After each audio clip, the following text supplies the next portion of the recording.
आपल्या विरोधात सुरू असलेल्या एसीबी चौकशीबाबत वैभव नाईक यांनी तीव्र नाराजी व्यक्त केली आहे। 2022 पासून एसीबी रत्नागिरीकडून चौकशी सुरू असून चौकशीला आपला कधीही विरोध नसल्याचं त्यांनी स्पष्ट केलं।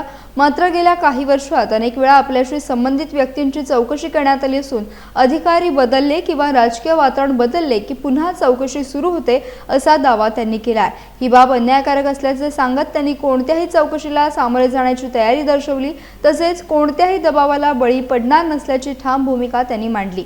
अनेक चौकशा बंद झाल्या असताना केवळ आपलीच चौकशी सुरू असल्याचा आरोप करत हा अन्याय असल्याचं त्यांनी म्हटलंय। या विरोधात लढा सुरू ठेवत चौकशी प्रक्रियेला पूर्ण सहकार्य करणार असल्याचं त्यांनी सांगितलंय। 2022 पासून माझी एलसीबी रत्नागिरीवरून चौकशी सुरू आहे। खरं तर चौकशीला माझा कुठलाही त्यावेळी विरोध नव्हता आणि आताही विरोध नाही आहे। परंतु आपण बघितलं असाल की गेल्या 5 वर्षामध्ये अनेक वेळा या चौकशीच्या निमित्ताने माझ्याशी संबंधित असलेल्या अनेक लोकांची चौकशी केली, त्याचे जबाब घेतले। अधिकारी बदल असतात तशा पुन्हा चौकशा सुरू होत असतात किंवा राजकीय वातावरण बदललं की पुन्हा चौकशा सुरू होतात। हे खरं तर माझ्यावर अन्यायदायक आहे। परंतु असून देत, ज्या चौकशी असतील त्या चौकशीला आम्ही सामोरे जाऊ, परंतु हा कुठल्याही दबावाला मात्र आम्ही बळी पडणार एवढं मात्र निश्चित आहे।